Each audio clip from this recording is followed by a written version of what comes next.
I echo the sentiments of Assemblyman Bramnick.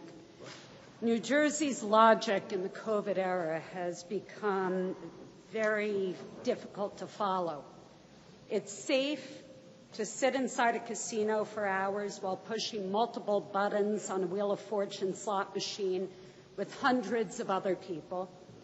It's safe to stand online for 8 to 10 hours at a time at DMV to renew your license with hundreds of other people while pushing unsanitized buttons to pay your VIG to the state of New Jersey.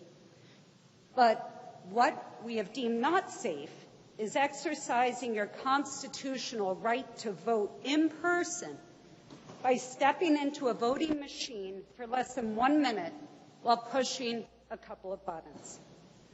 Our voters should have the option to vote in whatever way they feel comfortable.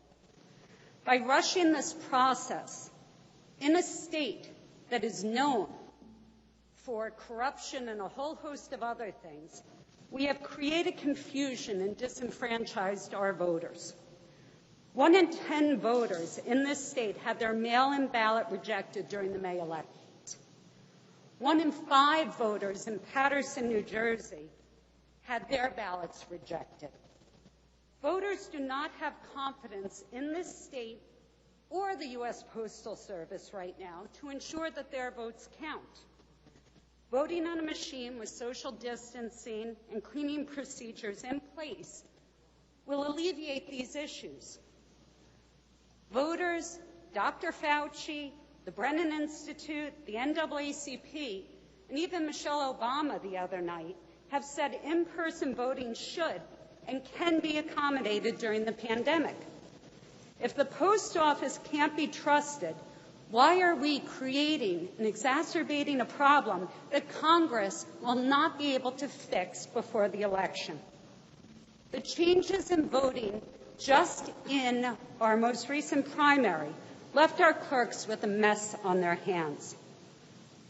We did not have certification and outcomes of elections, in some instances for 6 weeks after the primary took place. The decision to conduct a primarily all-male election is a political decision being masked as a safety issue. We all know that voters are going to be confused by these changes.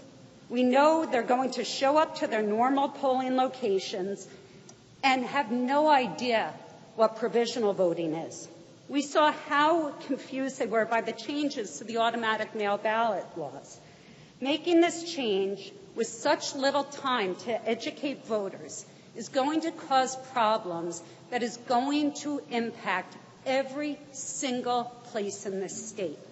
So with the Speaker's permission, I'd like to ask just a couple of questions of the sponsor. Will the sponsor yield for questions? Speaker. On the bill. On the bill. What scientific metrics are we relying upon in putting forth a rush bill that I think our state is ill-equipped to handle? Well, aside from the editorial comment about it being rushed. What scientific metrics are we relying upon to do this? This bill is about having the mailboxes available for people to have the opportunity to vote. This is not a scientific study.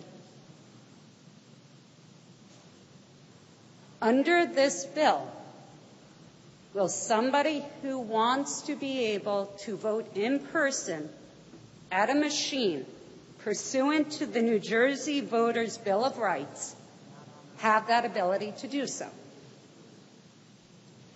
I'm not sure that that's on the bill, but I'll allow you to answer the question if you'd like. Yeah. They will be able to do a provisional ballot when they go to an actual polling location. So we are taking away voters' ability to vote on a machine. No, Assemblywoman.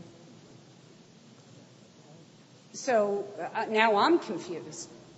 If I show up to my voting location, can I vote on a machine? Only according to the rules. If you are disabled, you will be able to. Otherwise, you have to vote provisionally, And why are we doing this? according to the governor's executive order. So it's allegedly based upon health and safety? That is factual. We are still in a public health crisis, ma'am. Okay. If this is based on science and a public health crisis, and this is not based upon politics, are you familiar with the peer-reviewed study published just in the August issue of the American Journal of Public Health, which concludes that in-person voting in Wisconsin's April election by more than 400,000 electors did not produce any detectable increase in COVID cases? And in fact, during the same period of time, hospitalizations went down to almost zero. I am not familiar with that, but thank you for the information. Okay. To complete, this bill is not about safety and health. This bill is about control. This bill is about disenfranchising our voters in this state. It's politics at its absolute worst. And it's exactly why the people of this state do not trust us, do not respect us, and we are actively promoting the disenfranchisement of our voters. If we truly want to ensure the integrity of our November election, if we want to ensure that anyone and everyone who wants to vote has the ability and option to do so safely, if this isn't political gamesmanship, then I implore each and every one of my colleagues on that side to work with us and our county clerks to ensure that anyone who wants to vote by mail can, but anyone who wants to exercise their rights under the New Jersey Voters' Bill of Rights has the ability and the opportunity to safely vote in person. Thank you.